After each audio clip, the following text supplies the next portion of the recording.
You didn't get ghosted because you weren't attractive. You got ghosted because of one text you didn't realize sent the wrong message, and it happens to thousands of people every single day. Today, I'm going to show you the 5 silent texting mistakes that are quietly killing your chances, without you even knowing it. Mistake 1. You're overwhelming their space. Picture this. You match with someone new. The initial conversation feels good, so you do what feels natural. You keep it going, message after message, thought after thought, story after story. You think you're being engaging, but what they see is someone who's flooding their phone with blue bubbles before they have even had a chance to respond. When you send 3, 4, 5 messages in a row, you're not showing interest, you're showing desperation. You're telling them, I need your attention more than I respect your time. Look at your recent conversations right now. How many times have you double or triple texted before getting a response? Be honest with yourself. The psychology behind this is simple. Texting is about creating a rhythm, a dance of sorts. When you dominate the dance floor, nobody wants to be your partner. Here's the fix. 1 thought, 1 message. Then wait. Give them space to breathe, to process, to respond on their own terms. Strong connections aren't built on quantity. They're built on quality and respect for boundaries. Mistake 2. Your response time is sending mixed signals. We live in the age of notifications, the age of instant gratification, and whether you realize it or not, how quickly you respond to messages is a silent indicator of your interest level. But here's where it gets tricky. If you're always responding within seconds, regardless of what you're doing, you're subtly communicating that you have nothing else going on in your life. Conversely, if you're taking hours or days to respond to simple messages, you're sending the signal that this connection is at the bottom of your priority list. Both extremes kill attraction. The sweet spot? Responsiveness that mirrors theirs, with a natural variation that reflects a busy, fulfilling life. Not playing games, not calculating minutes, just authentic communication that respects both their time and yours. Remember this, your response time isn't just about convenience. It's a subconscious signal of your value and interest. Treat it accordingly. Mistake 3. You're having all your conversations through text. This is perhaps the deadliest mistake of all. You match. You text. You keep texting. Days turn into weeks. You think you're building rapport, but what you're actually doing is killing any chance of real chemistry. Text is a cold medium. It strips away tone, removes body language, and eliminates the natural chemistry that happens when 2 people occupy the same space. You cannot build genuine connection through text alone. It's like trying to satisfy hunger by looking at pictures of food. Every meaningful conversation you have over text is a missed opportunity to create something real.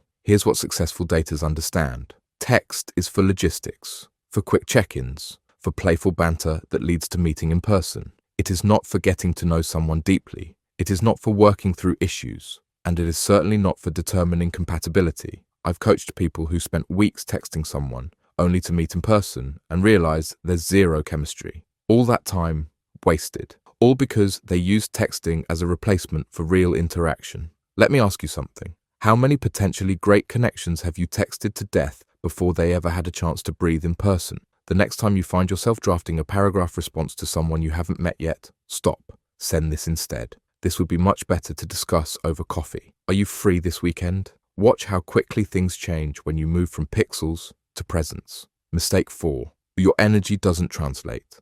In person, you might be charismatic, thoughtful, funny, but through text, you're coming across as boring, generic, or worst of all, just like everyone else. The harsh reality is that personality doesn't automatically translate to text. Your dry humor might read as disinterest. Your thoughtfulness might come across as overthinking. Your playfulness might seem immature without the context of your smile or the tone of your voice. This gap between who you are and how you text is costing you connections. The solution isn't complicated, but it requires self-awareness. Your texts need to intentionally carry your energy. If you're naturally funny, your texts should make them smile. If you're thoughtfully deep, your messages should provoke thought. If you're confidently direct in person, your texts shouldn't suddenly become meek and uncertain. Authenticity is magnetic, but only if it's consistent across all forms of communication. Think about the last person who truly captivated you over text. What made their messages different? What made you excited to see their name pop up on your screen? I guarantee it wasn't their perfect grammar or lightning-fast responses. It was how their unique energy translated through their words. Ask yourself, Would someone who knows me in person recognize me through my texts alone? If the answer is no, that disconnection is precisely why people are losing interest. Mistake 5. You're missing their withdrawal signals. The final nail in the coffin comes when you fail to recognize when someone is pulling away. Their responses get shorter, the time between messages stretches longer, the emotional investment in their words diminishes. These are all clear signals that interest is fading. But instead of recognizing this natural ebb, you double down. You send more messages, you ask more questions, you try harder, and in doing so, you turn what might have been a gentle decline into a steep cliff. Attraction cannot be negotiated. Interest cannot be forced. Connection cannot be manufactured through persistence alone. The ability to read subtle signals is perhaps the most valuable skill in modern dating. When someone's energy shifts in your text conversations, don't panic, don't pursue, and don't pretend not to notice. Instead, give them space. Focus your energy elsewhere, and if they return with renewed interest, great. If not, you've preserved your dignity and your time. Remember, how someone communicates with you is a direct reflection of how they value connecting with you. The transformation. So where does this leave you? With awareness comes power. The power to change these patterns. The power to communicate in ways that attract rather than repel. Imagine texting with confidence instead of anxiety. Imagine knowing exactly why that conversation fizzled out last week. Imagine being the rare person who actually enhances their attractiveness through text instead of diminishing it.